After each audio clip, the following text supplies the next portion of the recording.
Today's podcast is brought to you by StrongHeartAcademy.com, where no heart is no victory. We are also brought to you by BJJ To Go. If you want to build your game and learn jiu-jitsu, go to bjjtogo.com. Third thing we're brought to you by is Rat Bat. You got rats? Want to kill bats? Kill them with a rat bat. Fourth thing we're brought to you by is hot dog flavored water ingredients. If you want to add it to your smoothie, hot dog flavor ingredient. All right, what's up, dudes? What's up, brother? Keith, Brian. What's going on? The Bogcast. Had you guys on. I really have nothing planned. I listened to a podcast yesterday, and I knew you guys were into psychedelics. So, and I'm into Jordan Peterson. So somebody asked Jordan Peterson kind of what his take on psychedelics was, and he went on probably, 5 minutes, 10 minutes, something like that? Yeah, definitely go listen to it. Yeah, it was pretty good. I put it out on my school's group, Facebook. I put a link to it. But maybe I can put a link onto this, too, if I can figure out how to do that. Yeah. But it was an interesting take on his take from a psychological, being a clinical psychologist, and then kind of his viewpoints on it. And I played it for you guys because I just wanted to see what your guys' thoughts on it, what he said, and also just what your own opinions are on it, too. I'm not sure I have a set opinion yet on it. I think, personally, if it's found to be useful, then it's a good thing. But, good things can be used poorly as well, like nuclear energy. You know what I mean? Like, nuclear energy is great, but you can also make bombs at it. You know what I mean? Just really quick, is Jordan Peterson religious? It's funny. He has a whole thing, like he dodges the question. Oh, really? Yeah, he kind of dodges the question. He says, like, that's not really your right to ask me. But when you listen, I was telling you, he does these biblical series. It's like 12 of these things. And he goes through just the Old Testament. And he goes through, like, his belief on humans' evolution of how we understand our consciousness and existence, and how we came up with biblical stories via that. And you're talking about the magical stuff? Yeah, like yeah. I mean, so, he does just even the creation story, the beginning Genesis, and he explains his philosophy on it. Like, at one point he was talking about how they say Adam and Eve was naked before God. And he was talking about how humans were bipeds, and how at one point when you stand up as like animals, when they're on all fours, they're furry. Their stomach is the most vulnerable. So we know when a puppy goes, I give up, and they go on their back, right? And the stomach is available. That's saying, hey, I am vulnerable. I'm trusting you that this is mercy. Have mercy on me. And they were saying how, like, when you stand up, we were naked as apes in evolutionary context, but we were able to see the horizon and forward out, and that he believes that consciousness, that is our understanding of consciousness from apes. So, like, the eating of the apple was our awakening to consciousness. Yeah. And the thought, morality or not, based on the understanding that we can die, and that animals don't think on that level. Long-term death. Like, instantly, danger, but they don't think of, like, one day I will have death. And what does that mean? Yeah. So he was saying free will.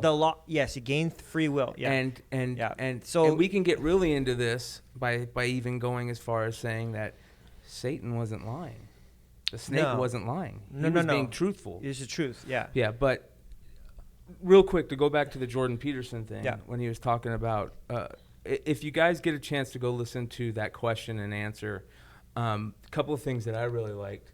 I really liked the fact that Jordan Peterson, he took a little bit to think about it before he answered. He just kind of... He does that. Most intelligent people do that, like Elon Musk. Exactly. They'll take, like... Elon Musk takes, like, 10 seconds, and his eyes just kind of, like, twitch back and forth before he answers every question. And a couple of times he also did something that most other intelligent people do, is he said, I just don't know to some of the things. He says... I don't know, and I don't know. That's a good point.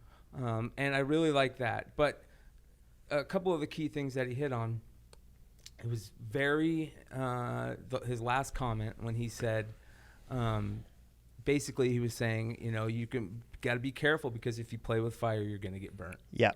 And that is the 100% truth when it comes to psychedelics.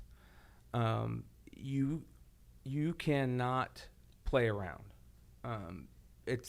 You're playing a lottery where your odds aren't great. You know what I mean? If you don't set and setting correctly, if your mindset isn't in a position to be open and maybe heal, that all has to be thought out.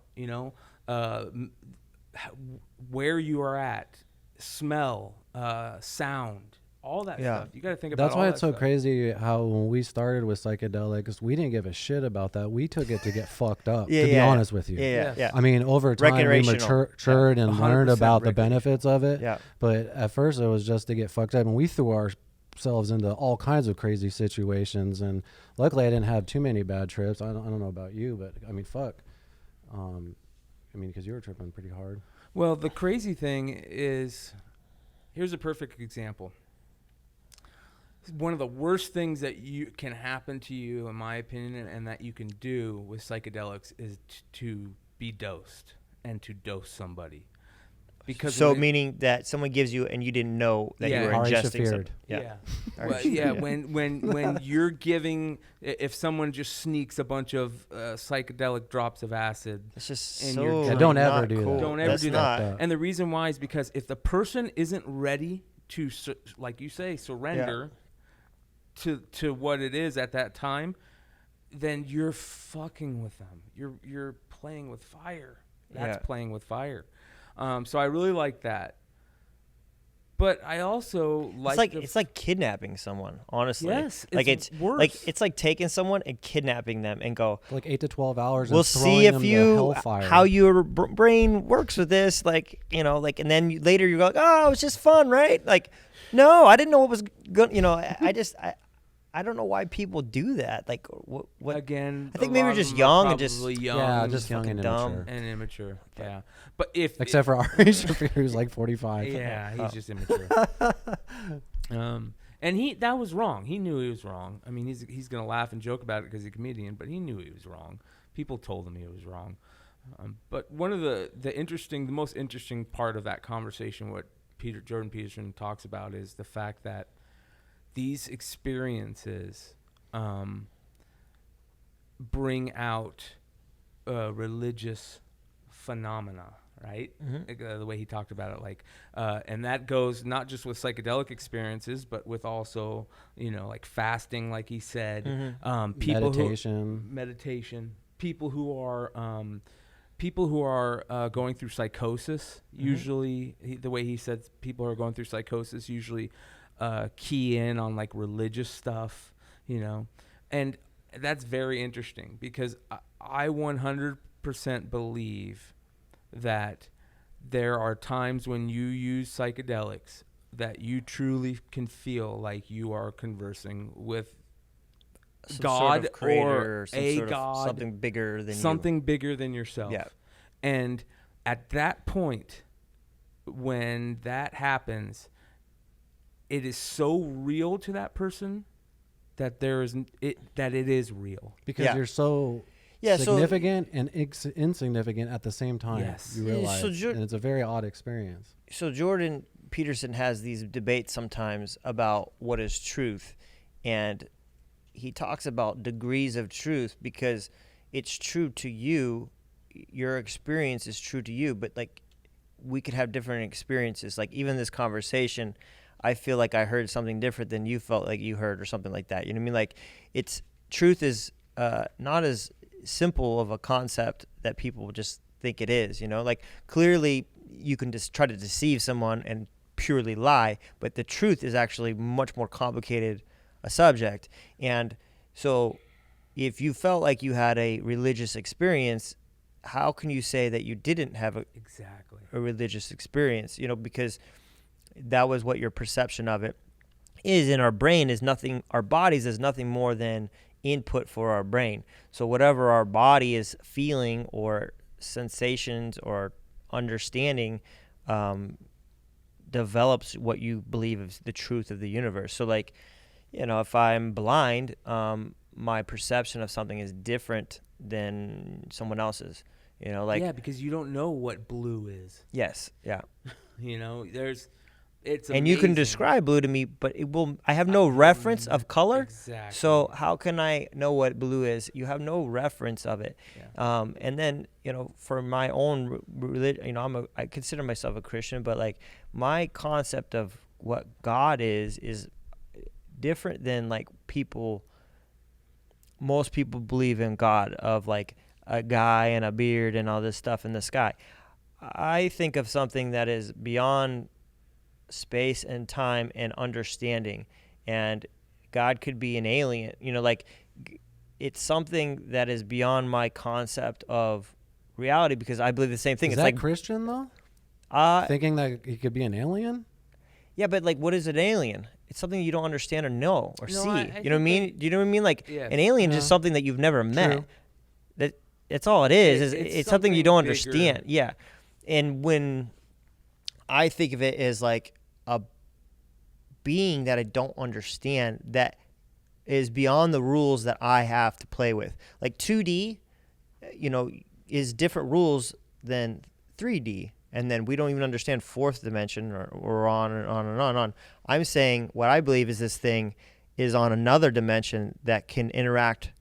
Like I can interact. I can interact with two-dimensional objects. I can draw two-dimensional object. Two-dimensional object cannot draw a three-dimensional. Have no idea who the fuck we are. We have no idea what the fuck is bigger than us. This is my understanding of what I believe God is. Yeah. And I do believe the Bible. But when Jordan Peterson talks about God, he talks it in a more vague sense, because well, I want to ask you about your beliefs on just really quick in the Bible. Yeah. Do you believe in all the magical stuff that goes on with that, or do you believe psychedelics might have a role in that? That's kind of like what I've come to, and as far as both religions around the world, that a lot of these huge religious experiences that people believe just happen on their own. I think some type of psychedelic was involved. I believe both. Yeah, I don't know. Like, when you look at the Bible and the stories, there's a lot of weird stuff happens in the Bible. First of all, somehow it's separate books, but I can tell you why all that is. It's all separate. It's all separate books. Like it's a ton of books, and then they decide what went in and what didn't go in. But somehow it's a actual arced story. Like only in the Old Testament. The New Testament is still an arced story. Yeah, but the New Testament only talks about Jesus, right? The disciples also, and their travels. Their travels where they went. But there's not like a story, like an arc story, like a beginning and the end, because they're always going back and forth. Kind of, because the story is actually of Christ's life, and Let then me ask you guys both. It's actually question is really quick. As someone who's never just sat down and read the Bible, yeah, I don't even know like where to start or what to read. The like first where do I well, obviously, but like with the old, the new, there's all these different versions. Like, what would you tell me to go read, and what would you tell me? I would tell you to read my favorite book. Yeah, or my favorite book is the book of James. We were just talking about, me and my friend the other day. Like, it's short. It's 4 chapters, maybe 5 chapters. And 5 chapters. To be honest, it's 5 chapters Here's long. the problem with the Bible, with the Christian books, right? Is that the first problem is that the Old Testament it's old. Very old. Very old. Yeah. It's all the Old Testament is the Jewish Bible. Yeah.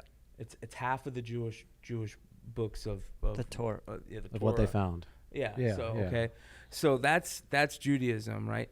And then all of a sudden it flips the script so drastically in its thought patterns and teachings, and people don't take that into granted. And what I'm getting at is, a perfect example is, in the Old Testament, God is very angry. Mm-hmm. He's spiteful and angry, right?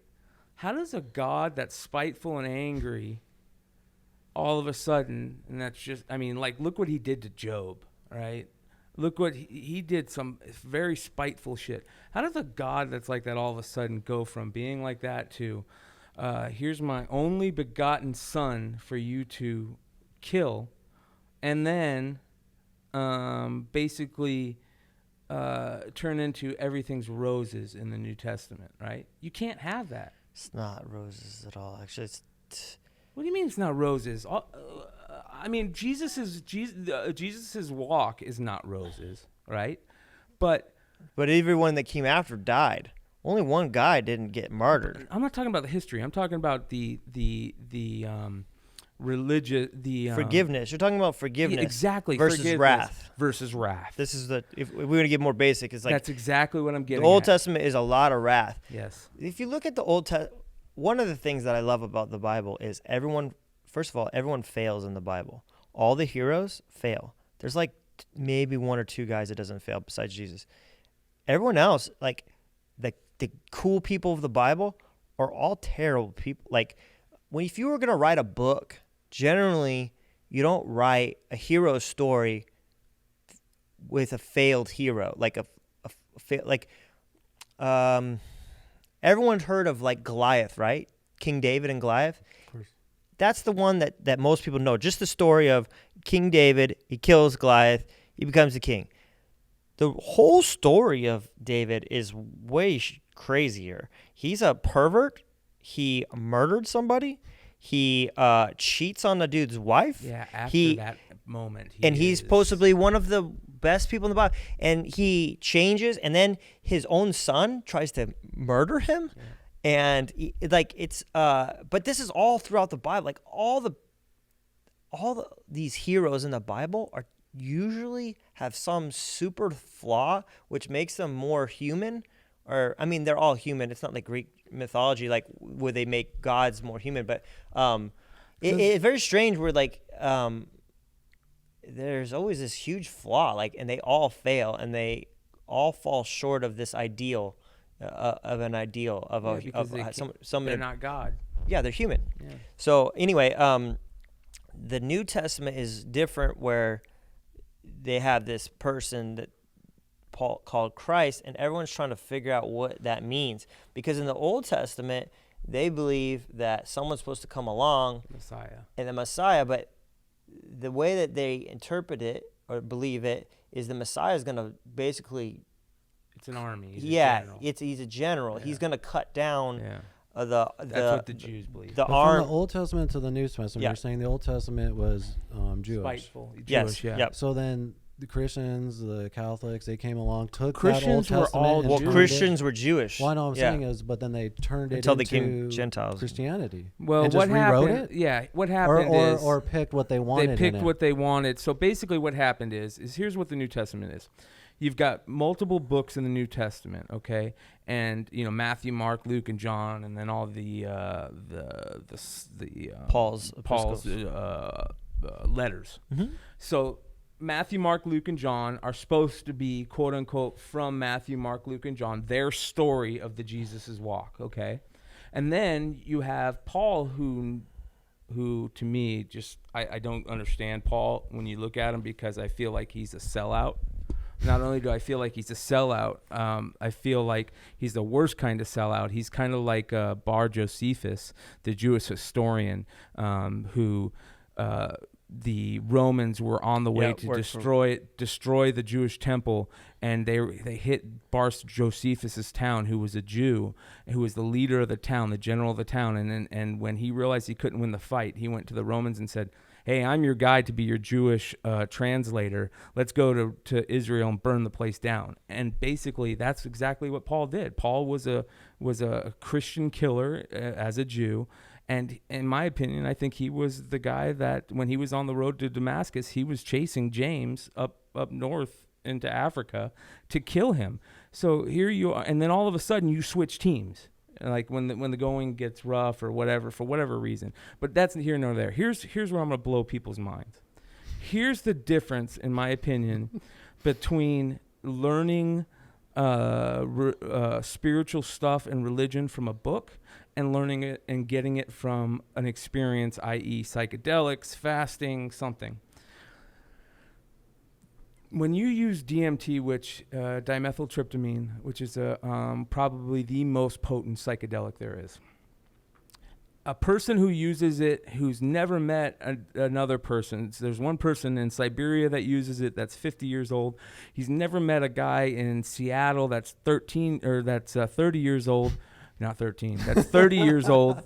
They're two different people from completely different time eras. They'll have similar experiences, and one of those experiences is the God or whatever's bigger than us comes to us and tells us. When I say us, the human race says to us, "You guys are greater than gods. That's your guys' problems as humans. Your brain and being able to do whatever you want. The humans can achieve anything they want, and in doing so, you're greater than gods. Gods, and they tell them that humans can achieve anything there is because we're special beings. Whereas in these books, you have to hold these gods on high in order to get to the final goal. That's the difference. You know what I mean? That's the difference. God's within us. Yeah, we are God. And here's the crazy thing. Not an egotistical thing, yeah. No. Like, have you ever read the Gospel of Thomas? We're just ignorant to it. No. Okay. But you're talking about basically we can create our own reality, right? Because we can create our path or goals or whatever to an extent, and we can create these microphones. We can create cars. We can create medicine. We can create mathematics and art and things like that. And this is what I mean. In the gospel, so the Gospel of Thomas was supposedly one of the books that was written that during the Council of Nicaea they decided not to put in the New Testament.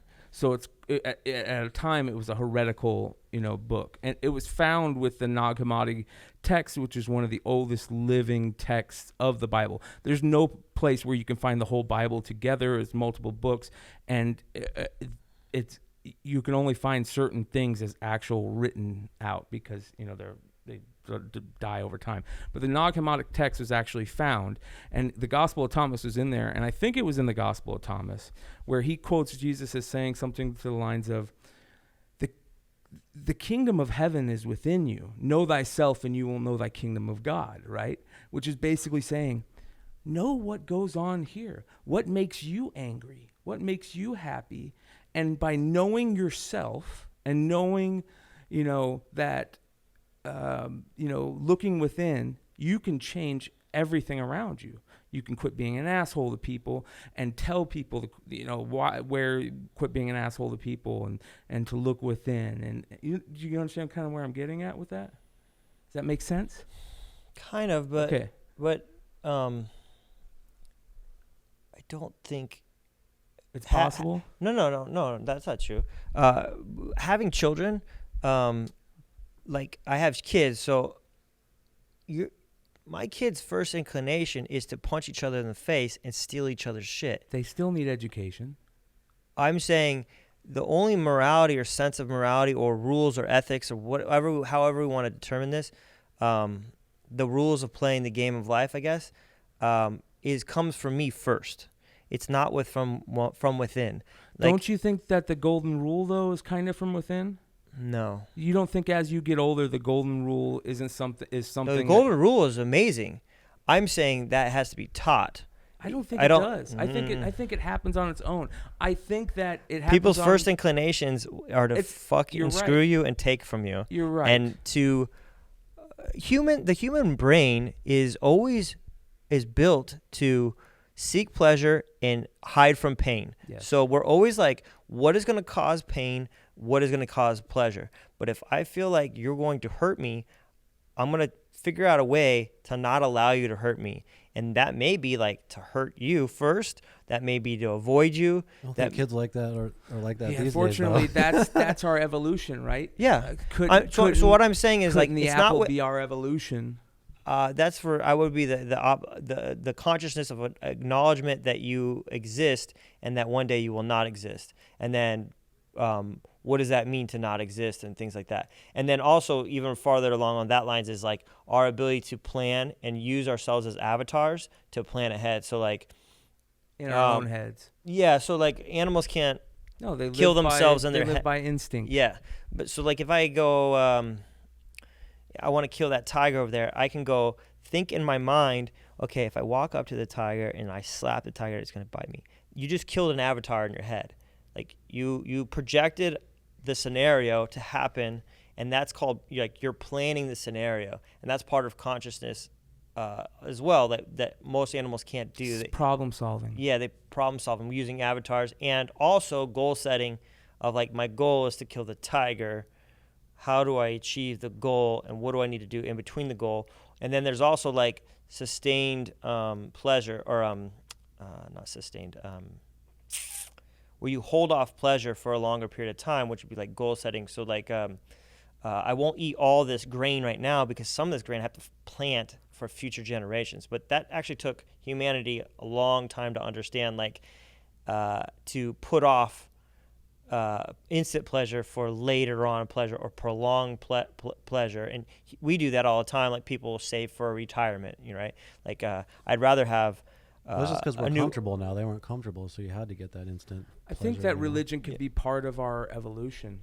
And honestly, like now thinking about it, like sitting right here thinking about what we're talking about, I think religion could be part of our evolution. And I think, and this is going to sound, I don't want it to sound hurtful, and I don't necessarily believe this, but I'm just throwing it against the wall, that like believing in a God, like you said, that is a old man that lives in the sky, is for the simple man. You know what I mean? I think we're visual representation humans, so like it helps to have a visual representation of a thing that you cannot see. Even for myself, when someone tried to explain molecules to me, I cannot see molecules, but when someone made a stupid diagram with balls attached with things attached to it, like that's not really what a molecule is, but like my brain goes, we're visual creatures, so I can go, oh, okay, I understand what you mean by this thing, and then a chain of that creates proteins. Are you talking about making God as a human?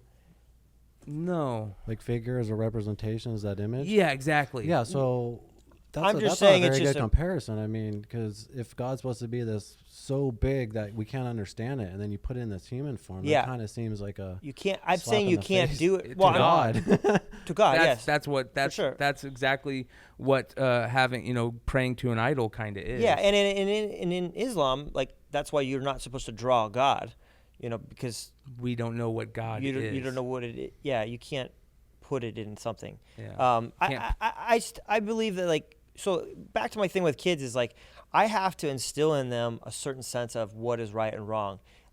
They may learn with trial and error what is right and wrong too, though, on their own. That's what but it's not from within. It's just trial and error. Like they learned from lying. You might learn from lying to your girlfriend or wife about something that when you get caught, there are consequences for getting caught. You know what I mean? Or a friend, or like stealing money from a company or whatever.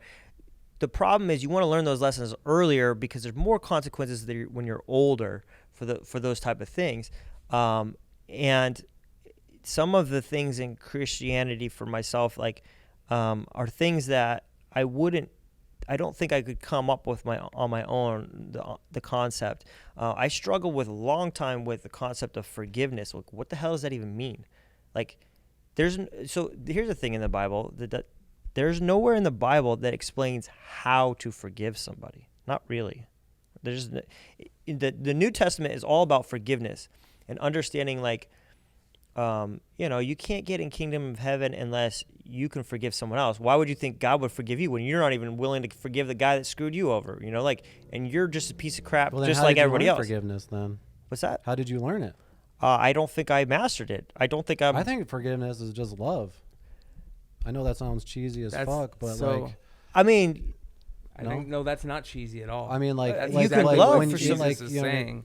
I'm saying exactly sometimes I tell myself I forgive someone, but when I think about the circumstance of what happened, I get angry again. Yeah. it doesn't mean that I like hate that person or whatever. I'm still trying to figure out how do I get over something feeling that and not having any resentment whatsoever. You have to know yourself. For something. You have to go deep within. I'm like that, man. You know, we're just angry dudes. You know what I mean? And we have a lot of built-up tension in us and shit. And you have to find ways to get that shit out, man. Yeah. Fucking whether it's breathing, meditating, fucking. Nelson Mandela said, being angry at someone is like drinking poison and then hoping the other guy dies from it. You know what I mean? Like, and he wasn't put in prison for quite a long time, you know. And you super get injustice, but he's like, yeah, there's no being have angry anger issues where I'm like this huge. I don't have like these raging, you know, where I'm just this lunatic all the time. But I've come to terms with that. I do have these anger problems that I hold on to. Yeah. I'll get in fucking fake fights in my head and shit. Yeah, I mean, I think that's just situation. Partly why the positive. fuck am I even thinking about this? Why is it even this? You're working it out. You know, maybe you're working it out in your head, and I don't find anything wrong with that at all. I'm just saying for my personal development as a human being, trying to figure out forgiveness has been a rough one. And to me, like a lot of Christians play it off so much, like just forgive him. Like, bro, that is not. You're acting like that's some sort of magic wand. Forgive. I'm like, talking bro, to a fucking ex-heroin addict right here, man. Yeah. And fucking so many people gave me a fucking second, third, and fourth chance of forgiveness that like I had no choice but to learn forgiveness. I can't help but to get to forgive to people. You know, I even forgave the poor young man that hit one of my good friends, Don Rizzo, and killed him and shit. You know. Yeah.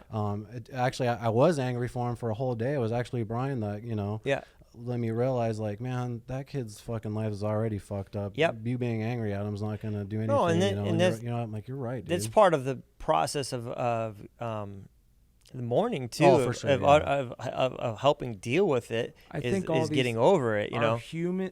So here's what I think part of the Bible is also. I think the Bible is a way for us. Most importantly, for humans, it's a way for us to conquer the thought of death.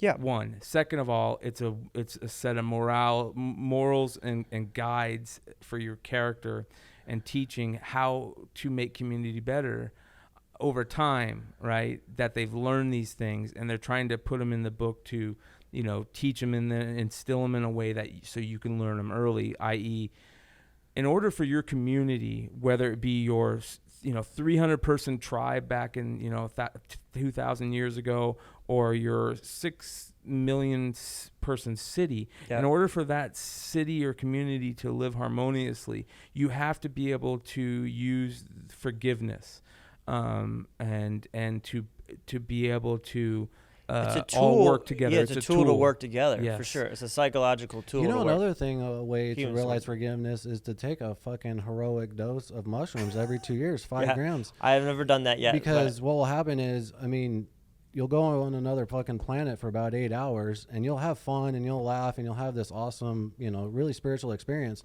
But for a couple minutes here and a couple minutes there, you're like, why haven't I called so-and-so in such a long time? You know what I mean? He's a good friend of mine. Or why was I a dick to, my dad the other day or whatever? And then you realize, like, and it kind of fucks up your trip, but you realize on the next day that's the best part of your trip because you call that motherfucker the next day, or you're working through the thing that you put off. Yeah, I believe psychedelics have a path to forgiveness for sure.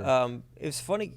So that back to the Jordan Peterson thing, he was talking about the clip that we were listening to before we started. He talked about people quitting cigarette smoke or I smoking believe that cigarettes. Too. There's a lot through psilocybin, like not just taking selling. What was the one that get off heroin that they DMT and MDMA. There's one in Mexico. Oh, Ibogaine. Ibogaine, yeah. Ibogaine, okay. So that's a psychedelic. And there's clinics you can go to for those things. Yeah, which is pretty cool. DMT's got a very high success rate for getting people off of meth and opiates. So that's positive. Yeah, but what's very interesting is when you're talking about psychedelics and how important it is, and this, like the forgiveness and everything, if you look at most religious doctrines or or shamans. Like they're shamans, and how do they get into their spiritual zone? They inhale some type of smoke. You look at the Greeks in the Oracle of Delphi. Yeah. That was some type of an entheogen that was released into the Oracle area. Mm-hmm. You have people. You look at the Greek Orthodox Church. Where did it come from? Where they're taking their going around with those things on the chain with the smoke and the incense, right? And so like I have no idea, but I know what you're talking about though. And most importantly, look at the Christianity. If you look at Christianity, you know where the halo comes from, right? Mushroom. Yeah, the halo comes from the psilocybin mushroom, and psilocybin mushrooms. So does Santa. From where in Greece or what? If you look at a lot of old paintings and stuff, like from the early Christians, they will put the mushroom. The halo is the underneath of the mushroom, and in some of those old carvings and stuff where they had the Christians were when they were being held by the Romans and to feed the lions, they would draw stuff. They show Jesus with a circle behind him like a halo, but it's got all the lines like the bottom of a mushroom. And if you look at just do some research. Do they have a lot of mushrooms in Europe? All over. Amanita muscariot. The psilocybin mushroom grows anywhere there's fungus. That it can. And if you look at a lot of the things, like Keith was saying, a lot of what Constantine did when he brought in Christianity and made it legal was he married the Christian, these Jewish, heretics doctrine along with pagan doctrine, i.e. that's why Jesus' birth is, on the winter solstice.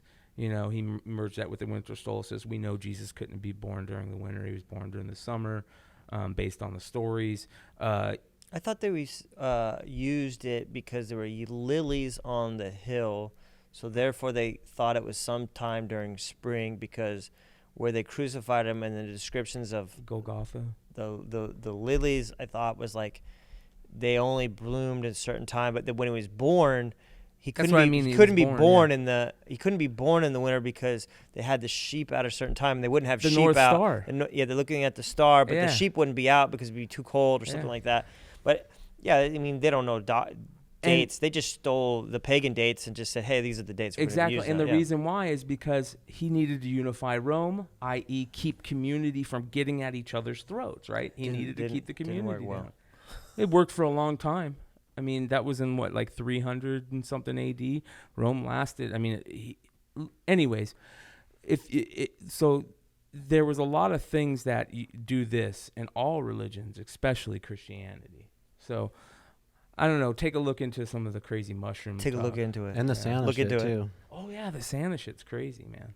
Another interesting thing that Jordan Peterson talked about that was schizophrenia. And I'm starting to believe, because I'm on my third read of Rick Strassman's DMT, the Spirit Molecule, and he touches on the subject of, how we all have DMT inside of our bodies and stuff. And maybe, people with schizophrenia are having small doses of that. And, these, he was saying they have religious experiences sometimes or these visions that schizophrenia they're seeing. Scares the shit. Maybe that's what's happening. But they actually discovered a way to suppress it.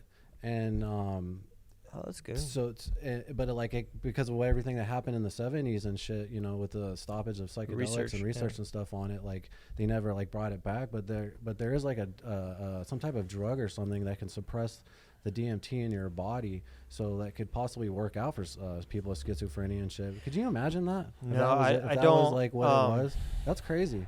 I just don't. It's scary. That's like nightmare. Like most of the stuff that schizophrenics see is nightmares. You're seeing nightmares. You're living in a night. You're living in a daytime nightmare, which is. And when I was a kid, I had night terrors. So I can't. Coming from that, I cannot imagine being daytime. Well, don't you still have what's it called, the paralysis? Yeah, sleep paralysis. Oh, sleep paralysis. That sounds terrible. I hate it, dude. I hate it. Did you take a CPAP thing too? I'm supposed to, but the setting is so high that some of that stuff is weight related. To be honest with you, Tell me about it. And if you got your weight down, I bet you that would help with a lot of it. I agree with you that a ton of it. I agree with you that. But what I did find out is my sleep apnea is so bad. Mm-hmm. It's because it's not weight related. It's the one where it's in your head. And for some reason, when I go to hit, right before I go to hit deep sleep, something in my brain tells me to quit breathing. Yeah. There's 2 types of sleep apnea. Oh, I didn't know that. Yeah. And mine is so bad that the CPAP machine, the amount of pressure is the highest that the machine can go. And it's like when you put it on, shoving air in you. It's like, you remember when you would watch Louis Armstrong play the trumpet? Yeah. Cheeks are like this. Oh, yeah. How are you supposed to fucking sleep like that? Oh, I don't even know. I went one time and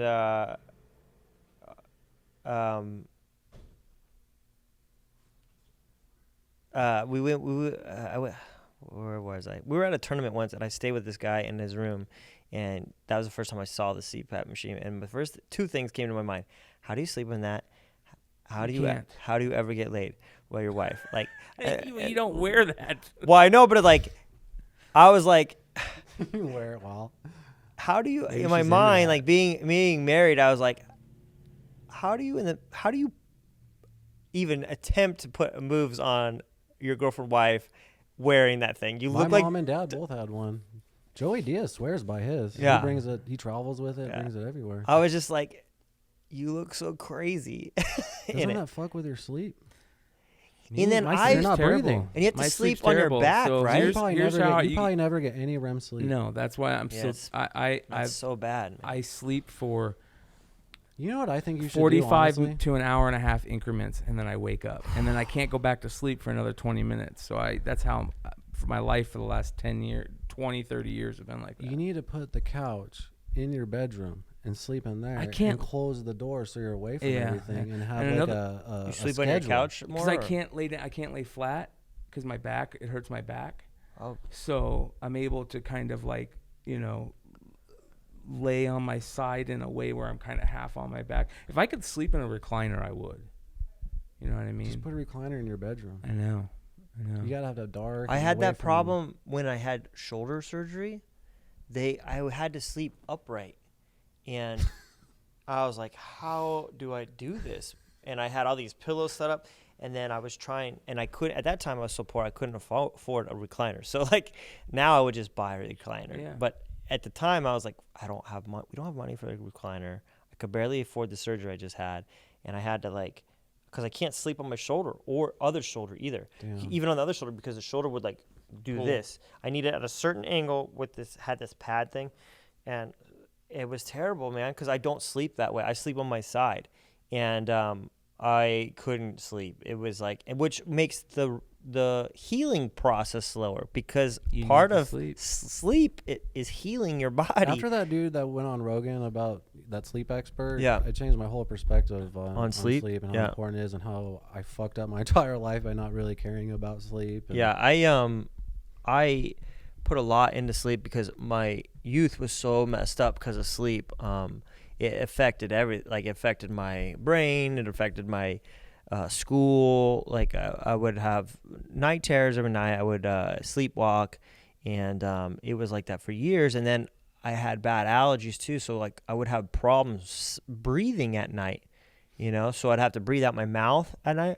Yeah, I can't. I have to breathe out my mouth. And then I'd be thirsty, so you just wake up so you imagine having a CPAP machine. Yeah, that's what I'm saying. Blowing air. So here's the problem with the CPAP machine. I'll be so thirsty. The main reason I don't use it is because it blows air. I have to wear it because I can't breathe through my nose. Yeah. So it blows air into your mouth at such a high rate that it dries out your tongue. Yeah, for sure. And do you know what your tongue does when it dries out? No, it cracks. And when I say it cracks, it looks like somebody's taken a razor blade and went tss, tss, on your tongue. Ew. And it feels like that. It hurts like a motherfucker. Yeah, it feels like a motherfucker, man. So that's why I don't use my CPAP. But you're right about the weight, man. It's a bitch, man. So I just did a podcast before this about COVID. The guy actually just walked in. He has doctor. It. Now we're getting that. Yeah, he has it. Yeah. he was the doctor, and he's overweight, but he was talking about one of the worst things about this thing is obesity. Like, if you're overweight, this COVID is really tough on your body. Like, it's really hard on your body. But it's not just that. It's anything. Like, cancer, heart disease, diabetes. Like, all those things are killers. The number 1 through 10 killers in America. And it's all has to do with, you know, obese. Weight, you know. He has me worried about all that shit all the time. Yeah. You're worried? Or you're worried about for him? Yeah. Because you're my best friend. For sure. Yeah. So I don't know what to do. You know. Well, to be honest, I'm a jiu-jitsu guy, but I always tell people, like, I think the trick is to find something that's fun that gets you moving around. That's it. Like, not a gym. Doesn't have to be a gym. Just something fun, like walking around the block, you know, walking your dogs, but you got to do like it. A motherfucker. Mm-hmm.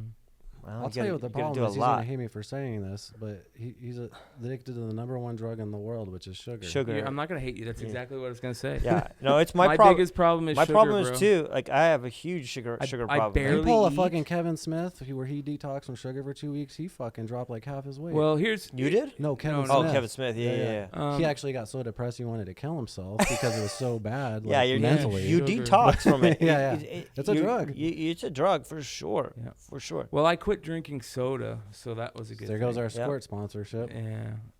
Good. You know what? I'll drink it just for the box. So that's one thing, is like the liquid calories for sure. You know what I did? You know what was the most important thing for me to start drinking water again? I'm a fucking big time food snob. Not in the fact that like I like a food snob like you think. I have the most picky. Like I'm so picky when it comes to what I eat and taste, what tastes good, and this and that. And I hate shitty water, right? Yeah. So I can't drink tap water. Like. Yep. Well, tap water is basically chlorine. Yeah. It's like pool water. Yeah. Arizona, at least in Arizona, tap water is like pool water. Yeah. And I used to be so good out of the hose as a kid, though. Yes. Yeah. Well, it's because we were running around any type of water when you're like exerting yourself. I told my wife that. She looked at me weird. I'm like, we weren't allowed in. My mom used to lock us out. She said, if you have to take a dump, you can come in. Yeah. Other than that, I'll bring food out for you, and you drink out of the pool or out of the hose. You drink out of the pool like a dog. No, drink out of the hose, and I just drink out of the hose. And she looked at me like, drink out of the hose? I'm like, yeah, I'm fine. I'm actually probably healthier than you. What it took for me is I finally went out and bought one of those nice water coolers that you buy the 5-gallon jugs and it does filters cold and stuff, water filters and everything. Yeah. And dude, I went and bought this. I've had it for 2 weeks now, and I'm basically the only one drinking it. But I've already gone through 3 5-gallon things. That's awesome, which is fucking great for me. Yeah. And that's the best thing that you can do. No, man. water is sleep.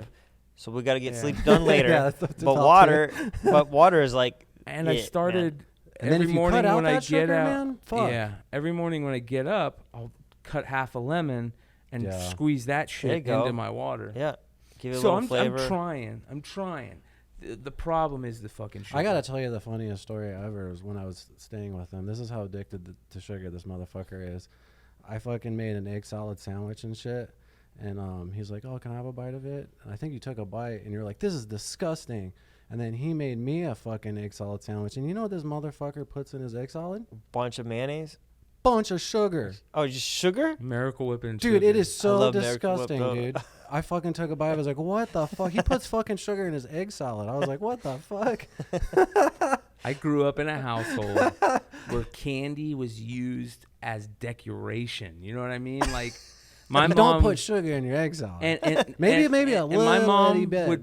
I grew up in a household where my mom and my brother. I don't do it anymore because I think it's gross. But this is how I grew up eating.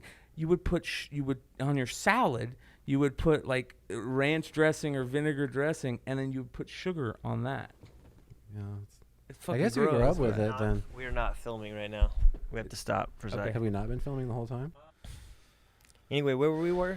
Well, there's just a point I wanted McClay to bring up that we talked about on our podcast before as far as psychedelics and the benefits for terminally ill patients. Oh, yeah.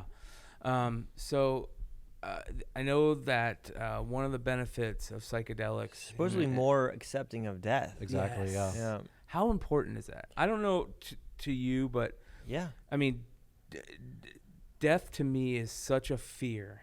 And it's not a fear of dying, like the literal dying, like the pain of death, this and that. Yeah. It's that when we die, that it's just nothing left. Yeah. That there's nothing. No existence. No existence, nothing, and that all of this was for naught. And you know, it just seems like What's so. the point? It makes me so depressed. Yeah. And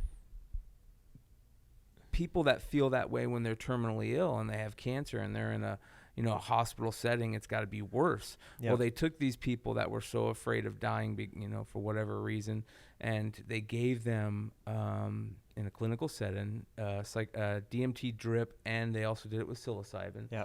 And something like a 80 to 90% percentile of people that after that were 100% okay with dying. Yeah.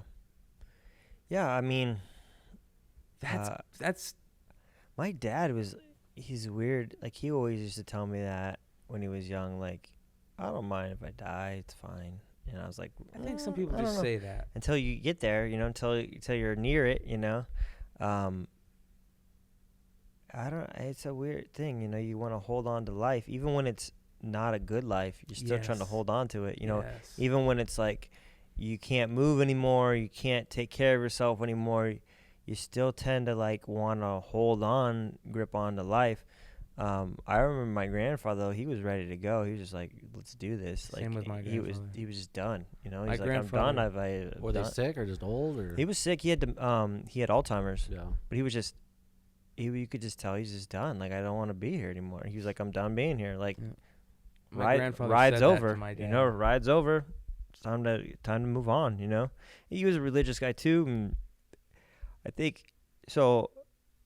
People say that people are religious so that they can believe that they have something afterwards, and and that they can still exist on some sort of plane of some sort. And I believe that, but like people think that that's why it was created. One of the reasons it's created so that you can be confident in an afterlife or whatever. But I think that gives people comfort for sure, like knowing that there's something left, or that was a goal. Some people say that heaven is like just a candy, like it's the treat you give at the end of the stick. Yeah, and whatever, if you feel like everything else has a reward. If I do a good job, I get paid more. If I whatever, so I mean, I kind of understand that. I try not to live my life for that. I don't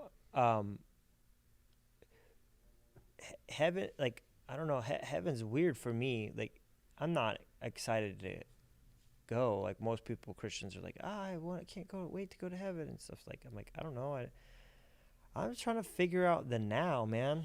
Like, how do I live this, whatever left of this podcast, and how do I do that well? And I try to just do that. It's the moment. And I feel like the moments add up, just like anything, like working out. Push-ups add up over time. Cut sugar down. Everyone wants the end without the middle. Shit, yeah. They don't want the middle. You know what I mean? Like, you want to get to heaven, but you don't want any of the work in between, and you want to focus on this end point. But like, bro, that's what focus on today. That's what kind of pisses me off personally about Christianity, is the fact that exactly what you're saying is that you really don't have to put in the work in Christianity. I mean, because you can just go at the very end. Right? You can just say, forgive me. Jesus is my savior, and please forgive me, no matter what you did. And I don't believe that for a fucking second. Yeah. But then you have like different religions, like Mormons, who have to like earn their way by doing and that's deeds bullshit too. Yeah, I know. And here's the reason weird. why. Like, there's a famous, it was an Asian scholar way back when. There's a statement or a quote that they said something along the lines of, if I only want to go to heaven for fear of hell, don't send me to heaven, because like what's the point, And if you only want to go to heaven because you don't, if you're only doing good things to get into heaven, then like you don't deserve heaven. You should be doing good things because they're good to do, not because of the reward. Exactly. Yeah, I mean, I don't know. I agree. Yeah. I don't have any. I disagreement with that. I with the forgiveness thing, it's like it's a very strange thing, and I think it's more Catholics that are definitely more guilt-ridden, but also like the last second, not like hardcore like that, but the last second, like asking forgiveness at the last second type of thing. But I feel like it's more a judgment thing. If I'm worthy of a place like that, I feel like I'll be judged because if I were to read the Bible and it talks about being judged, like I can get forgiveness, but I think is faith.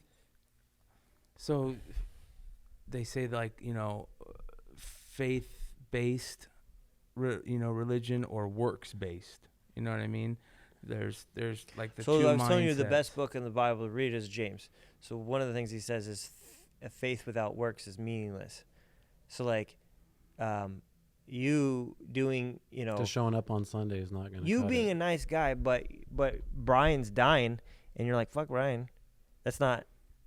You have faith.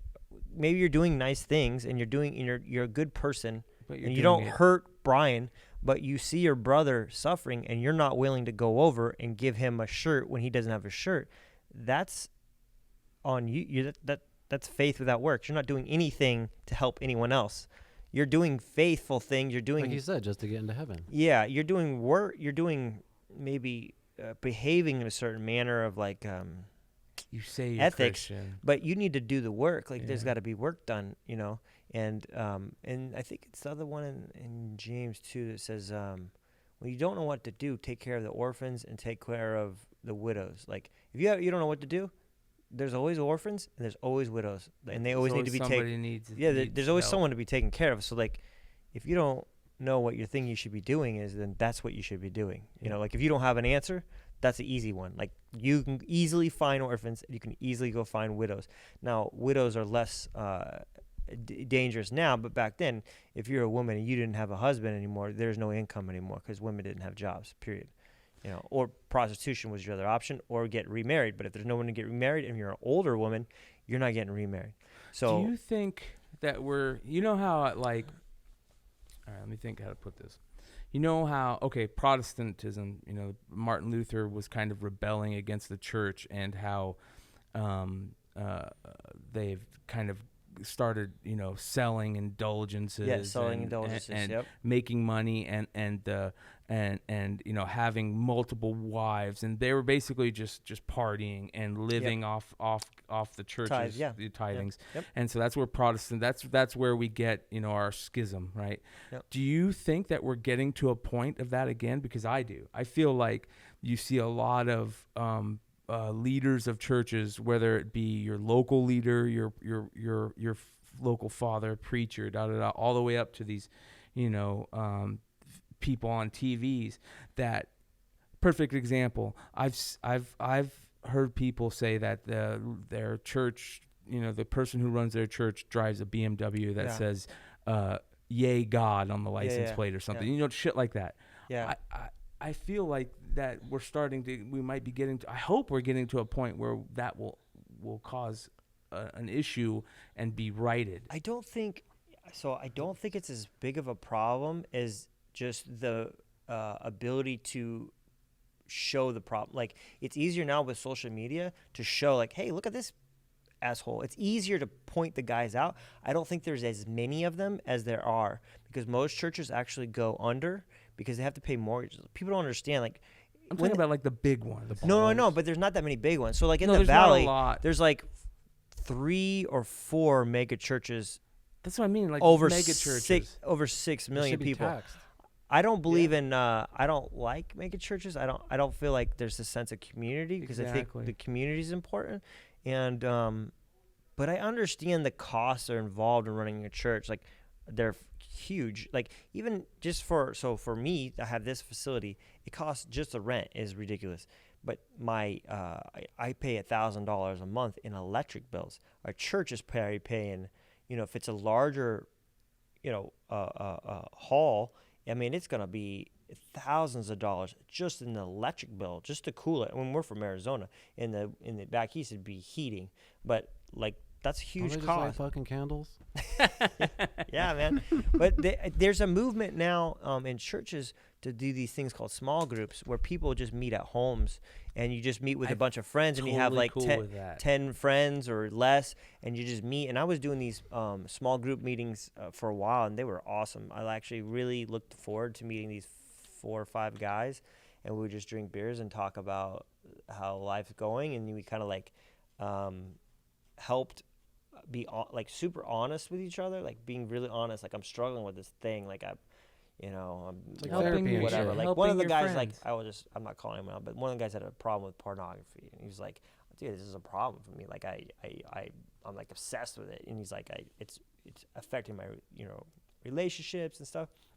So it was like good. Like the other guys were like, look, man, this is natural. Like your urge, but you know that it's gonna affect you. You are already stating that it's affecting your relationship, so you know it's a problem. And then it was just like talking through shit. That's like the most important thing. Just talking through stuff and being honest, yes, and not full of shit. Like when you're younger, it's just really easy. You just want to impress people, and you're rarely honest Church is about a safe space. Yeah. So it was a good. I enjoyed that, but for me, like church is like huge in my life. It's like a gas refiller of my tank for my week.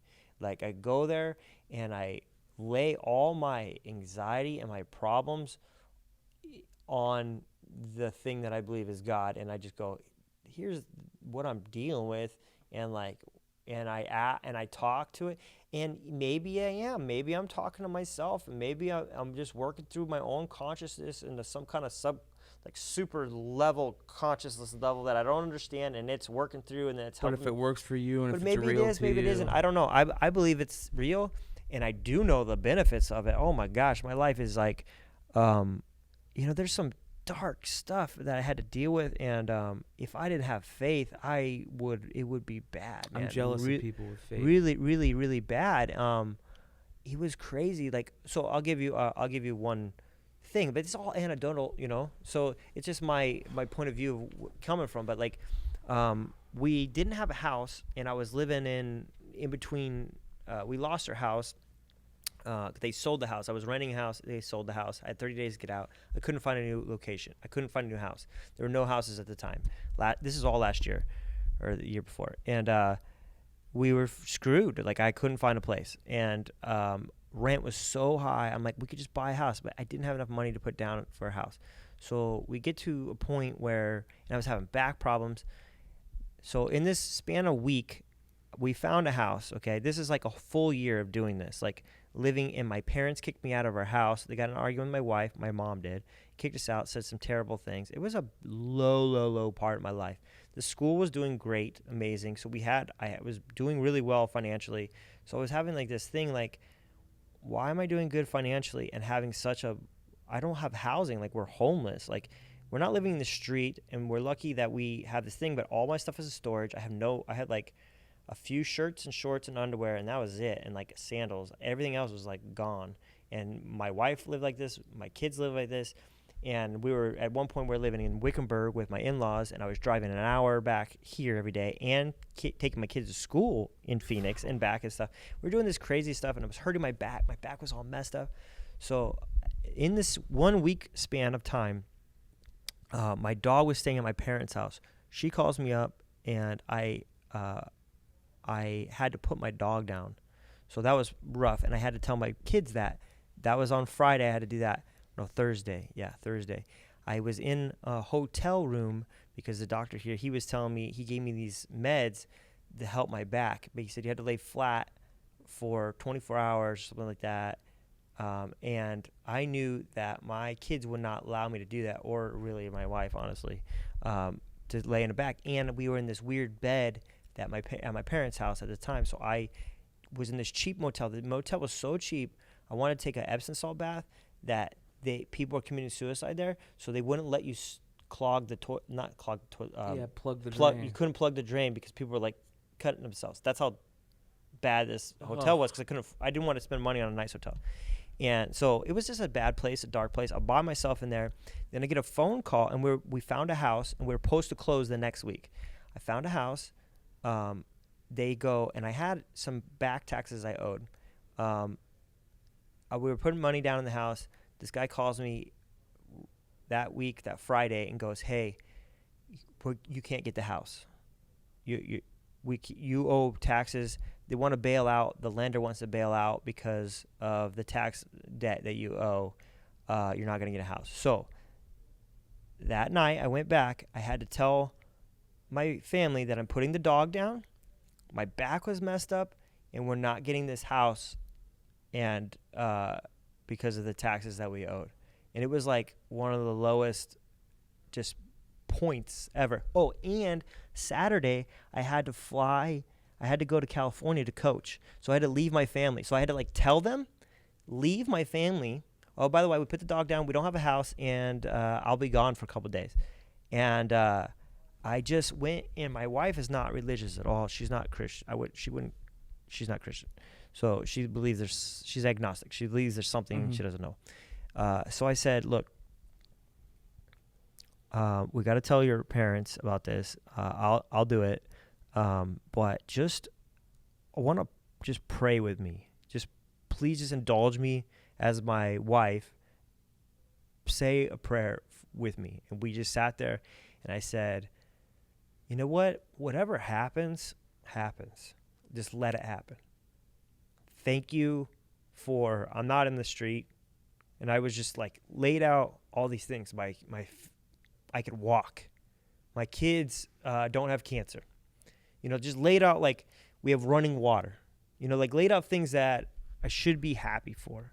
And that Saturday, we won all these gold medals.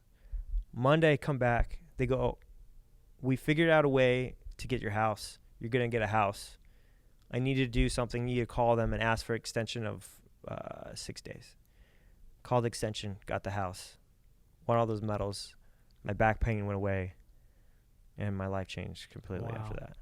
So, like, was that God? Was that just me willing it into existence? I don't know, but it was very helpful to put things in perspective, and like sometimes just being thankful for what you have is super important.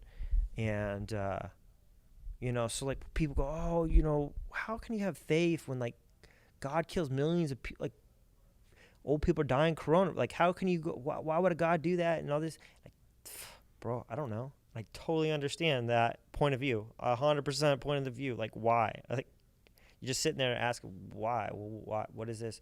And I was doing the same thing. Like, why me? Like, why are you doing this to me? Why are you, why would you give me this and then take it away from me? Why would you, why are you making my life so hard? And I work so hard, and I don't take advantage of anybody. I did nothing wrong. Like a punishment, wrath type of Old Testament type of thing. I did nothing wrong, but why are you doing this to me? But like, honestly, also what I took from that is I'm super resilient now, and I'm like stronger than most people. Like I can take a life beating because of that. And I feel like it made me ready for this thing when coronavirus happened. Yeah. And like, they're like, you have to close your school and you can't work. And, I was panicking, but I didn't panic. Like I was nervous, but I didn't panic because it's like, I've already been through hard things, and it just made me more resilient. It's like, when you make a sword, a samurai sword, you're just beating the shit out of steel and getting all the impurities out. And sometimes, like, life for me and the way that I try to figure it out is, like, I just need to understand that, like, this is part of the hardening process. This makes me stronger, and it's not fun, and it's not enjoyable, but I need to also look at what is going correctly right now. Out of all the things that are going wrong, what is cool? What's good? What is good, And that helps me in my life. That's a mindset change. Tremendously, And then actually Peter in there, he was telling me, when I was really going through all that stuff too, he's like, Mike, I'm going to be honest with you. There's nothing in the Bible that says that things are going to get better. They actually might get worse. Yeah. You need to have the acceptance of that. And that was hard. Like, that was like, you know, he's like, maybe God wants you to lose an arm, man. And it wasn't the prosperity stuff like you were talking about, like putting the license plate on your Beamer and going, oh, praise Jesus for my life. You know, like, it's not that. That's not life, man. Yeah, that shit's gonna happen. Exactly. No one gets out alive. That's another and no one thing, gets out yes. without difficult times. You know, it's just being an adult is like dealing with nothing but lows and every once in a while a little high. Yeah. Whereas being a kid is everything high with a couple little lows. And being an adult is like dealing with like a new crisis every day.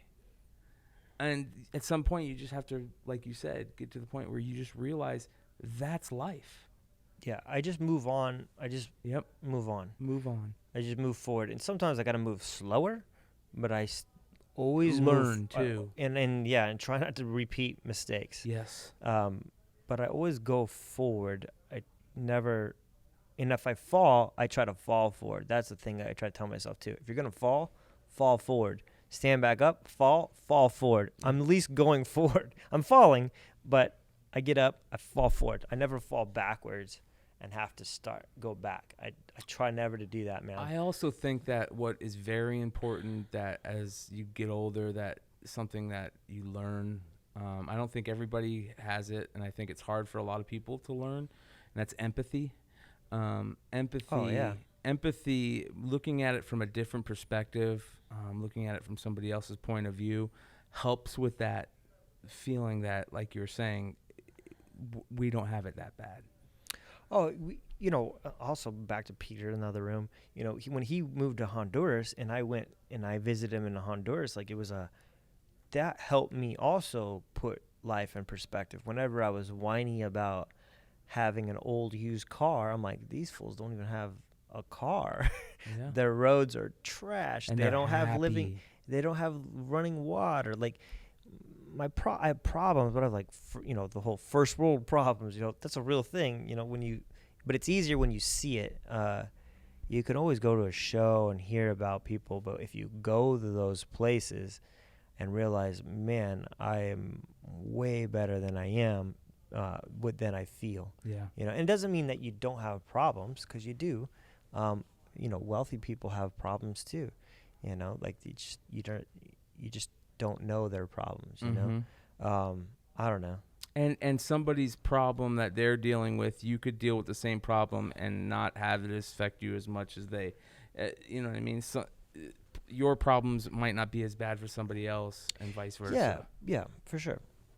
That's the empathy part, like not comparing yourself to somebody else, because man, they don't have the ability to overcome what you have ability to overcome. Like it might hit them a little bit harder than it hits you, and having empathy for someone going through something difficult is important, man. Yeah. And then just jiu-jitsu helps me with stress a lot. I try to tell people, like, when you're practicing choking people and people choking you, everyday things don't seem to bother you so much. Like getting cut in traffic off, like whatever, man. Like I don't. I hear Rogan talking about that. It kind of dampers like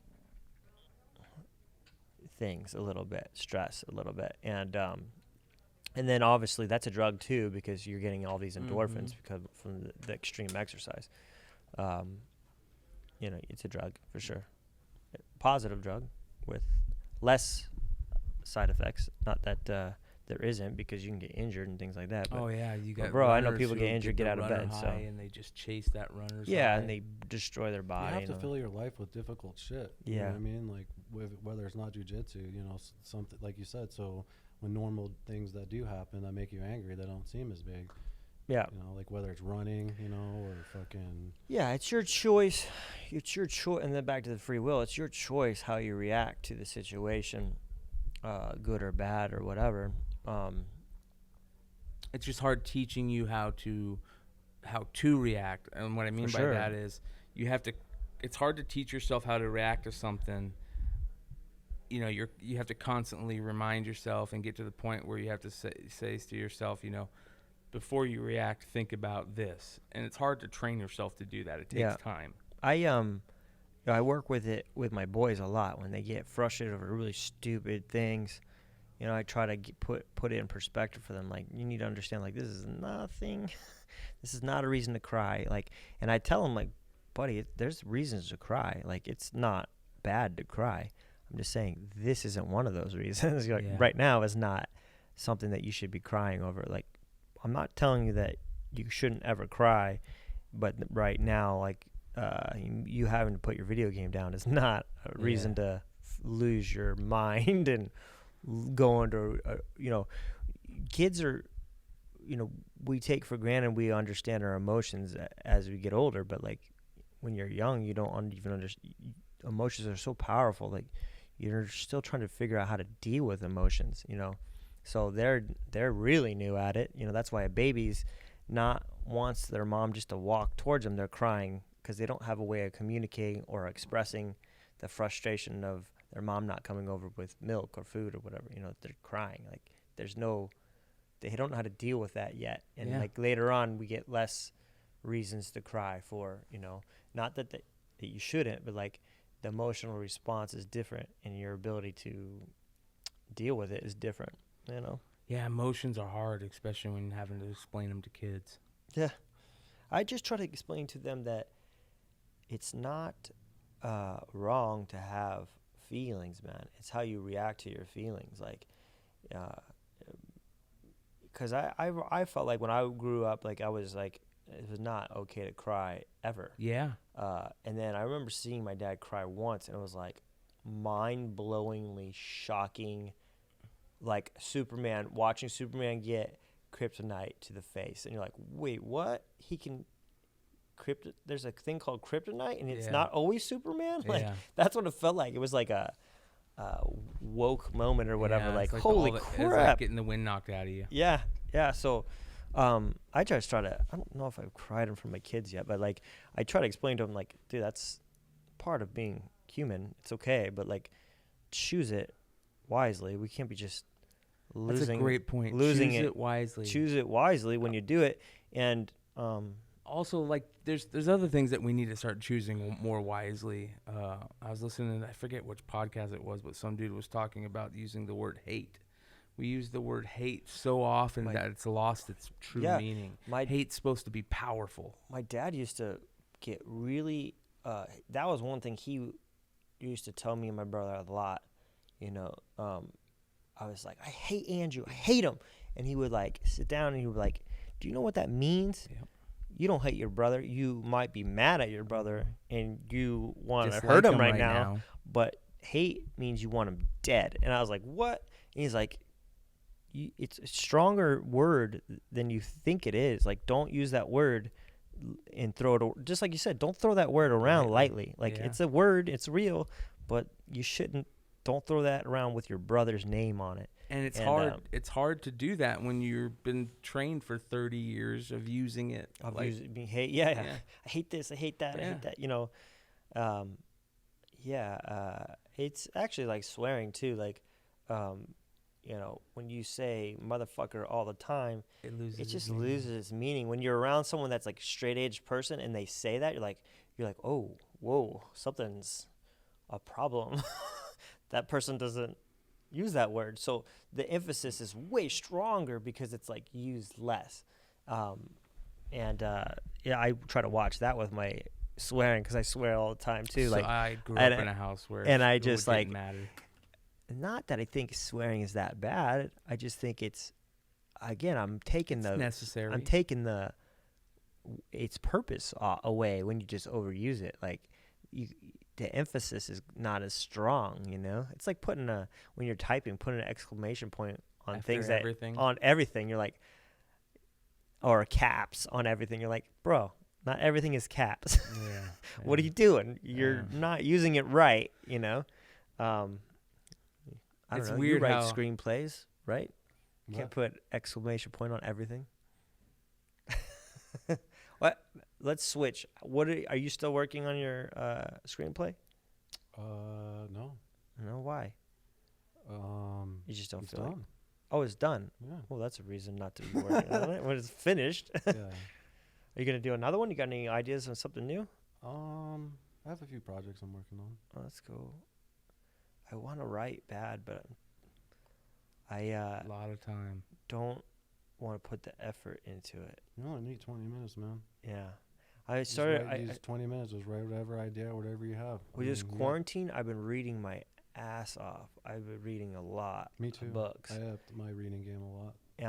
And one of the books I got was the Stephen King, How to Write book or whatever, and it's really interesting book. He writes a book on how to write a book. Yeah, it's really famous. It's not very long either. It's super short. I think Joe Rogan even talked about it.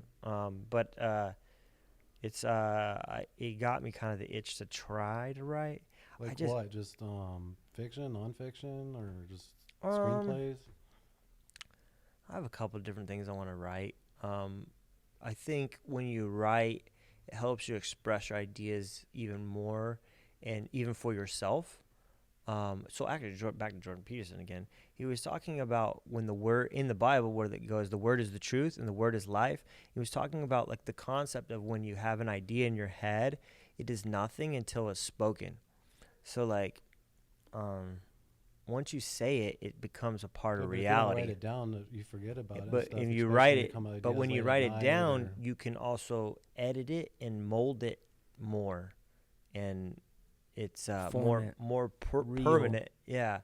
And so that's kind of they call that just ironing it out. Yeah. It has wrinkles. You got to get it straightened out. I just have a ton of like learning disabilities, and I just need to get past that and just do it anyway, and edit it and edit it and edit it and edit it. Well, the best thing you can do actually is have other people read it and get feedback on it. Yeah. The best thing that ever happened to the screenplay I wrote was, getting like 4 or 5 different people's opinions who are like, oh, if you added this or take this out, or just getting other people's opinions is very useful. And then for screenplays too, another thing is like actually doing like a table read where you get you were telling me that, friends or actors to actually read the parts just to hear it. And like, that's actually not funny, or, oh, that's fucking great, or, oh, this doesn't work, So. Yeah. Hearing, so the Bible too, like if you read it out loud, it sounds different than when you read it.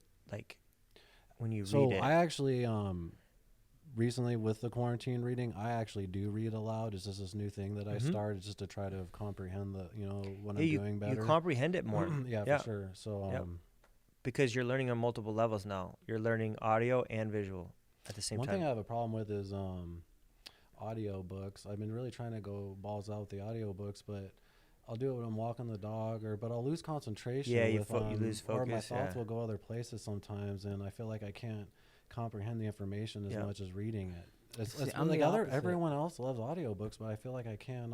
I only use it for driving. So like when I drive, I listen to audiobooks, and it's for like a time management thing. Like I don't like the wasting in traffic. No, you're getting something done. You're learning something. Yeah, so that's kind of how I do it. And then if I have time, I actually read the actual written whatever. That's what I'm doing with the Spirit Molecule, DMT, the Spirit Molecule by Rick Strassman. I actually read it. Now I'm doing the audio book of it. Okay. Because it just got so much good information in it that I'm really trying to digest it. But right now I feel like reading it, I've comprehended it a lot better. Yeah, and I think maybe sometimes when you have someone that can read well, or like their emphasis on words can change the way that you interpret it too. Do you guys listen to Tim Ferriss a lot? Dude, I don't listen to him a lot, but he has like a couple of videos. I have his book, and I read his book. Which one, the 4 Hour Work Week? No, the last one, Titans of. That's out. Titans of something. I have that on Audible right now in pre-order. I thought that came out in June for some reason. Oh, that was like 2 years ago. Anyway, he got me into actually, like I said, when I read now, I actually have a highlighter, and I'll highlight important parts, and then in the index or the chapters, I'll write like notes so I can go back to that later. I think that's fucking genius. Yeah, I ruin my books, but they're for me, so I don't care. They're not. I quit doing that when I did that to the Da Vinci Code. When the Da Vinci Code first came out, I just devoured that thing because I was, really interested in that. Yeah. And I did the same thing with the Da Vinci Code. I highlighted or wrote and and then about 5 years go by and that book takes off, Is it super confusing? No. Is that why you're highlighting? No, it was because it was like, oh, this is interesting. I want to go do research on this. Oh, as far as the history. Yeah, yeah. I see. And I about 5 years later, I realized how much first print books sell for. Oh, yeah. First print books sell for a shit ton. Like first print Harry Potter books. Like if you have the first edition British Harry Potter book, they're like $1,000, $2,000 books. First print Catcher in the Rye is like $1,000, $2,000. I'm getting shitty Amazon paperback books. So I don't think it's. I now even the paperback. That John Teeter book I have, it's like a $600-$700 book right now. I have a big iPad, like big one, and I do more digital books now. That's how I read all Game of Thrones. I kind of don't like it because the highlighting is not as good. You can highlight things, but there's something about actually physically highlighting. I read Carrie Fisher's book digitally. I didn't like it. I read a lot just because it's. There's something with a screen just sucking all that out of your fucking. I don't have room. Like my house has books everywhere. Like we have so many books. Between me, my wife, and my kids, I have hundreds of books, and I don't have like a dedicated library. When we moved, we just had boxes and boxes. Everyone's like, "What is this? Why is it so heavy?" I'm like, "Bro, it's books. Books are heavy, you know." So I started doing more digital. And I can read it in line. So on Apple, I can pull it up on my phone too. So if I'm bored somewhere, instead of trying to do Facebook and shit, I try to read instead. Like just read through a page or two, get it done. I like that aspect of it, where I can't carry a big thick book around with me. When I read Game of Thrones, I did kind of what you do. Like what you were talking about, like reading aloud in order to comprehend it. I can imagine. Because when I read, my mind races like you were talking about. I think everyone's does that. And so in order to read Game of Thrones and comprehend it and read it faster, I would read the book while listening to the audio. Yeah. Okay. I remember that. And it was nice because the guys were acting, the parts. Those are the best audiobooks is when they actually get into character. Yeah. That's cool. So I don't listen to a lot of fiction audiobooks, though. That's the thing. I don't even read. So during this... Littlefoot actually is a big narrator for audiobooks. Yeah.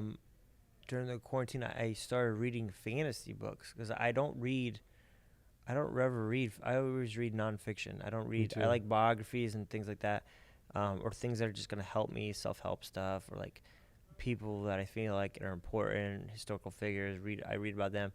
So I was just so stressed with everything that I was like, I need not garbage, but I need like something just to have fun. Yeah, fun, but also I feel like I'm stimulated because I'm reading versus like watching it. Like I was running out of content to watch and listen to, so I'm like, I will still have fun reading, but it'll be reading. So I felt better about it. So I got these fantasy books that have been fun, man. I read through six books. 6 books in 8 weeks, pretty decent. What books? It's Chronicles of Amber, and they were started in the 70s, and they're famous. Like George Martin actually does a foreword on a couple of them later books, and because I guess this author influenced a ton of fantasy books, and he won a bunch of Nebula's. These fantasy awards. I don't remember the name of them, but he's a Pulitzer Prize winner too. But they're not too terrible. They're really good books, but they're not too difficult. The names aren't too crazy. Where I'm like, what? Who's the? Do you think they'll ever turn them into movies? It would be cool movies, man. The books are cool.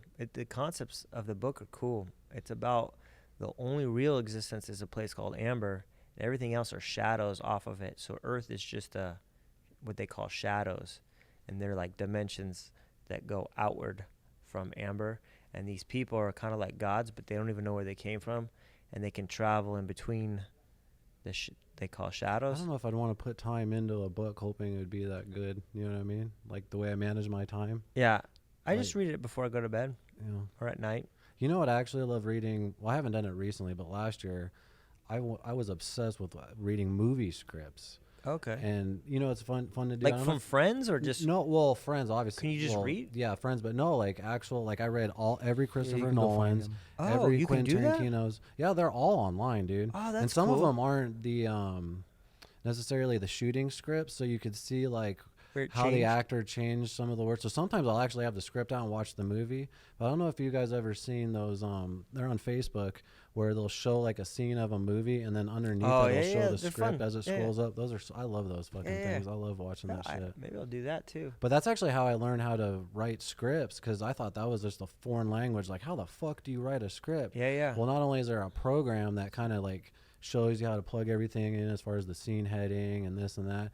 Just reading scripts, you realize like how to describe things, how to keep everything in the present, and you realize what genius like Christopher Nolan and Quentin Tarantino are when you're actually like reading it. You're like, holy fuck, this is like when you read the Inception script, they were shooting that. None of the actors knew what the fuck was going on. They just knew Christopher Nolan was a badass. Just and it was going to come out good. But when you actually read the script, it's fucking. You're like, how did he fucking think of this? It's like beyond genius. Yeah, I rewatched it that long ago. I'm like, this is pretty. Have you seen the Tenet trailer? The what? Tenet. There's a new movie that's coming out. It's supposed to come out in July, and the new trailer actually was very odd. Was released in Fortnite 2 nights ago. Like, I guess you had to like play Fortnite, and I don't even know what that meant. But and then it came online like an hour later. But it's fucking badass. It's a new Christopher Nolan movie coming out. I might have. Kind of Inception. It's his biggest film to date as far as locations all over the world. The trailer is the most Christopher Nolan trailer you could fucking possibly see. Did you see it? Yeah, and it's got Robert Pattinson in it, and I've become a huge Robert Pattinson fuck fan. Do you guy's like been acting his ass off for years in independent films? Now he's fucking Batman. And did you guys see Interstellar? Oh yeah, I loved it. That was Christopher Nolan, right? Yeah, that was a good movie. Yeah, man. fuck yeah. It was a great fucking movie. That's such a good movie, and that's not even like my top 3 Christopher Nolan movies. Where's like your my top favorite 3? is The Prestige, and he actually didn't write that. That's actually based off a book. Yeah, that's a great. That's book. one of the. Like, that's one of the movies where you watch like the second time and you start realizing shit. Oh yeah. That would be definitely a good one to the music on that movie to rewatch. That's a good movie. Dark Knight Returns. Dark Knight Returns is a good movie. Or The Dark Knight. Yeah, The Dark Knight. I mean, yeah. Great. What's your top 3 then? Probably Prestige. I'd have to either go 2 and 3 go back and forth from Memento and Inception, just because Memento was like. I don't think I saw Memento, but I dude, heard that was Memento really is what good put movie, right? him on. That was the like map. his first one, right? Second. What was his first one? His first one's called Following. It's more of a short film. I think it's like 30 or 40 minutes. You can see it online. He kind of just did it independently, kind of like how we do our films out here and shit, black and white. And but then Memento starred Guy Pearce. But the genius of the movie is the whole plot is backwards, if that makes sense. So you see a scene, and then you see like what led up to the scene, and you see before. It's hard to explain. Like it's he fucking like genius, writes it dude. down, right? Because he doesn't know. Tattoos. Yeah, he tattoos himself. He's got no short-term You need to go memory. home and watch that movie, dude. Yeah, I think I saw parts of it, and I just. I'll never forget when I first It's saw hard it. to watch if you don't know what Keith just told you. For some people, it's hard to watch. You think so? Yeah, because when it first came out, I'm not one of those people. I fucking love that movie, you know me. But I remember when that movie first came out, I remember trying to show it to a bunch of people, and they would just be like, I can't watch this. Some people don't I've have actually attention span obsessed anymore. with it so hard that I started from the very last scene and then rewound it, so I watched it forward because I was obsessed with this fucking movie, man. So that's your number 1. That or Prestige is number 1. Prestige, and then it goes that in Inception. Inception is just Inception's cool because I use jiu-jitsu. the music, the score, Hans Zimmer in that. So I remember. good. I remember that was the very first movie I ever saw by myself because I had just gotten out of a rehab actually, and I fucking remember getting out of it a day early just because I wanted to see that fucking movie so bad and going and just seeing that movie by myself and just being blown away. I just love that movie. Yeah, it's a cool movie. Because the good reason why I actors, like ton of good Christopher Nolan is we talk about this before is. These are like filmmakers that are coming up with original stories. Yep. That's a rare thing nowadays. Everything's a reboot, a remake, or whatever. And I don't know how much more these filmmakers are gonna last before they get weeded out by just the reboots and stuff, you know. So they're the few directors that get me into the theater. But who knows what the fucking theaters are gonna be like post COVID now? Yeah, I think AMC is going bankrupt. So weird. It's so weird. Like they're releasing movies without being in the movie. I enjoy the movie experience. My friend Joe, we were talking about this the other day. Like, he's like, well, you got a big screen and all this stuff. Your house is like the theater. But I'm like, I don't know. There's something about. There's something about going, especially. And Dolby is harder. The midnight showing of like fucking Star Wars. Yep. Because everyone there is just as nerdy as you are. Yep. You're fucking laughing. You're crying. Everyone's cheering. Did you guys like the end or no? Fuck no. No. I thought it was okay. I don't like. Everyone hates 7, it. 8, 9, the whole Disney thing. Here's the only part talking about it. that I knew was lame because my heart. son is 9 and he thought it was lame. Was when they were trading back and forth who dies. Remember when like so cheesy. he died and then she brought him back and then so he brought her back and then he died. I'm like, so dumb. How did they decide who dies? Like he just decided, okay, this time I'll die. Like what is going on here? Like I didn't understand it. One of the worst parts for me is the fact that Kathleen Kennedy was all about ending the Skywalker saga. And guess who they're fucking bringing in to the fucking Mandalorian? That's going to put the Skywalker saga right back on the map. And I'm glad they're doing it because I don't want to see the Skywalker saga end. But they're bringing Ahsoka in. And Ahsoka was Anakin's I didn't realize like how Padawan she was. She's fucking badass. And it makes you realize how badass. You have to watch the Clone Wars for that, right? Yes. Yeah. But I tried. She's so badass. Can't. Did you see who they cast? Rosario Dawson, yeah. And here's the crazy thing. Ahsoka is so badass. One of the reasons she's so badass is because she makes you realize how even more badass Anakin is. Yeah. Like people forget how Anakin's the greatest Jedi ever. Like that's what people. It goes back to the Bible, right? That's one of the things. The most midichlorians. Yeah, that's one of the things that George Lucas did too. He took the Joseph Campbell theory, like the hero's journey. And he made the greatest Jedi ever, the worst Jedi ever also. Well, they even made him like Jesus in the sense where at the time when we saw episode 1, remember there was no father and shit. We're like, I remember looking at you going like, Jesus, holy shit! Like, I was on 5 hits of acid. But Actually, I was going back to the psychedelics. Cool. I was just watching the whole movie like this. Yeah. And then every once in a while, McClay would go like this. Are you okay, bro? Is everything cool? I'd be like, oh, what the fuck? Because he wasn't on acid. I think it was just me and Jay, right? It was just you and Jay. He was just fucking with me. Well, let's end it, man, because I think we're at like, I don't know, an hour and a half or something. Anything you guys want to promote, say? Podcast, Make sure you guys check out the Bogcast. youtube.com/thebogcast, BOGCAST. And also available on Spotify, iTunes, and all the podcast apps. Yep. Dude, my Libsyn thing is so jacked. I have like 3 episodes. Still? I only have 3 episodes up. That's it. I haven't done anything You're still with paying for it? I'm still paying for it. And none of my stuff's on Apple. You can't get Apple yet. You got to find that email, dude. I don't know. It's not a very user-friendly site, no, to be honest. It's just, I don't know. It's on my giant list. There's got to be a different one. What's your... your... Libsyn actually is the best. What are as far as distributing. What else you got going on? If you're into comic books, check out Tales from the Flip Side on YouTube. We kind of just talk about... It's really comic book heavy, but we also talk about like different types of collectibles and how to make money off of them, baseball cards, sneaker collecting, clothes, all kinds of weird stuff, video games, just how to make money off of it and stuff like that too. Yeah, so if you like that type of stuff, it is Tales from the Flip Side. CBSI presents Tales from the Flip Side. Didn't you have another one too? I do. I have another one where it's just a bunch of buddies here in the Valley. And we just Friday nights we just go on and shoot the shit and laugh, and it's a big joke, just kind of friends getting together talking about. I saw your man bun last night. My what? Man bun. Oh yeah, my man bun. I had to put my hair up. Not unless you're doing yoga, are you allowed to do that? No, dude, I had just got out of the shower. Or samurai. So yeah.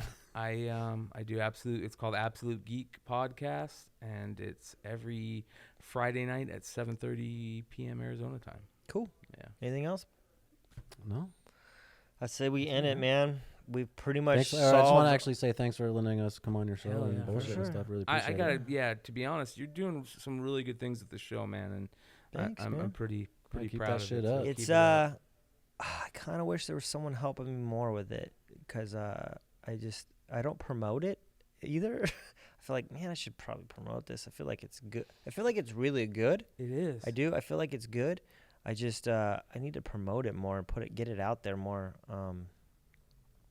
and just on my giant list of crap I do. It's a lot of work. Sometimes man. I just keep you adding. Give us more stickers for our Ladmo bags we give our guests. I got stickers, man. Yeah, I got them. we'll I got more. I got to get some holographic ones. Is the next thing I think. They got the new hollows. Cool. All right. Bye. Peace.